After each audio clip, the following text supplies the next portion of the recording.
Hello, my name is Father Paschal Uche. I'm a Catholic priest in Brentwood Diocese, and particularly at St. James the Less and St. Helen Catholic Church.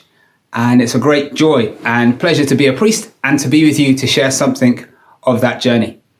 The first question is, where did the call to priesthood come from?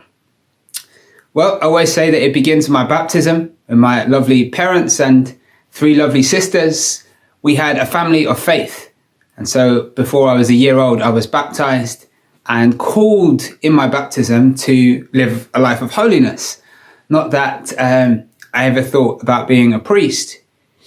Perhaps when I was little, there were times where we played mass, me and my sisters, after Easter, for example. We would take the Easter egg and part of the chocolate would be Holy Communion and the other half would be like the ciborium. So we played mass when we were young, but never seriously thought about priesthood.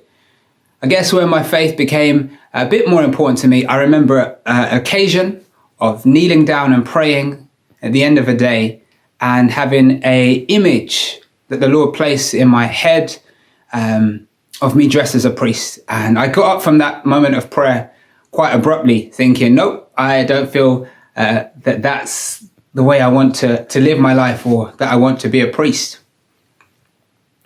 And that image I put to the side. But as my relationship with God grew, as I leaned in and onto God much more in my faith journey in my late teen years, it was my second year at university that I really seriously considered maybe God is calling me to the priesthood. I had begun to see in religious and in priests a particular kind of joy and love that they had for God that was attractive, that made me feel maybe God is calling me to more. And I want to say that it was in the difficult times of my life, not necessarily the easy times, but the difficult times in my life, that I really had a sense of God's closeness and God being there for me in the difficulty.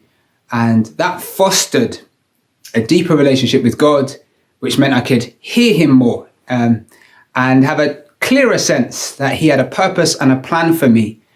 And I began to entertain the idea that it might be priesthood. So over many years at university, that thought, that desire grew. And at the end of my university, I stepped into seminary life. And that was how I kind of heard and followed the call towards priesthood.